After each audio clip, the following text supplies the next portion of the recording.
What map should you play? In my live streams, I'm often asked, what map should I play? The answer to that question depends on what you're trying to achieve in Ghosts of Tabor. While the island of Tabor may seem appealing to new players, it may not be the best choice for you depending on the version of the game you own and your overall gaming goals. If you're new to the game, I have map guides available for both Island and Silo, and I encourage you to check them out.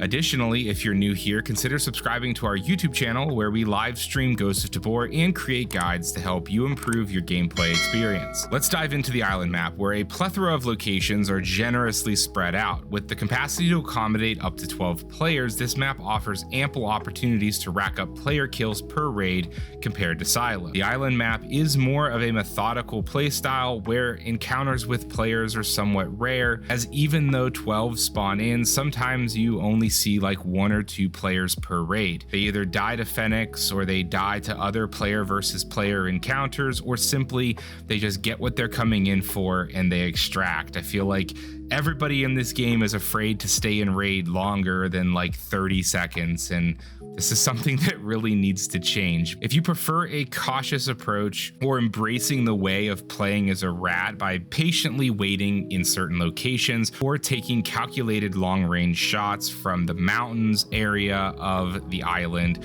then it can serve as a really good way to knock out player kill quests or Phoenix kill quests to level your traders. The one that comes to mind in particular is like kill 5 players with an S85 bolt action rifle.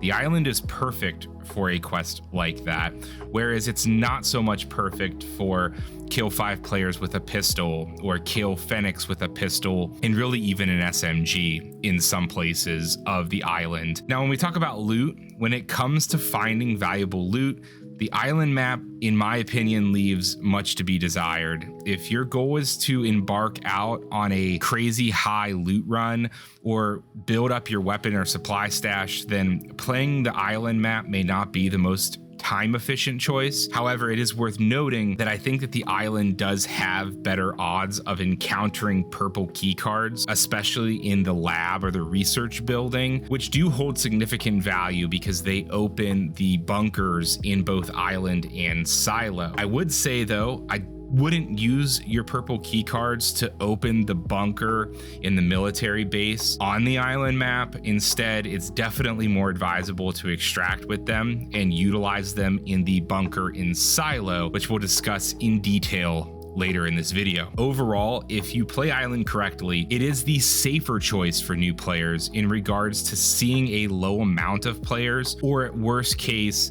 you can be stealthy enough to avoid most players and encounters. You can get some loot and get some kill quests knocked out. It just requires patience. This is patience that I lack. I do not like Island because I want that constant engagement. And when I do play Island, I typically find myself listening for gunshots or listening for fights and then immediately pushing to them without really taking the time to raid or loot the other places in the island map. I just leave it to the players to collect it for me, and then I kill the player and I'll take whatever they have. Silo, on the other hand, has a far more risk but far more reward. Only 6 players spawn into the map, so if you're playing solo, there is an opportunity to kill 5 other players. But your chances of seeing these other players and the chances of them being in a team is extremely high. Phoenix, or the NPCs or scabs, also pose a huge threat, especially if you come across the armored boss and his armored lackeys. But overall, Silo is really fast and an efficient raid that you can knock out a ton of Phoenix and player kill quests with there only being 5 other players being spawned into the raid at a time. You can run almost all weapon styles, except I wouldn't do the S85 like rifle quests, but assault rifle, SMG, pistol, you can knock it all out in Silo. Loot is also really abundant in the Silo, between the secret elevator shaft, the boss rooms, also the skull that can spawn that will make you 20,000 Karuna in the green area where you can extract at. Also, the key card that unlocks the bunker in Silo is always filled to the brim with some of the best loot in the game.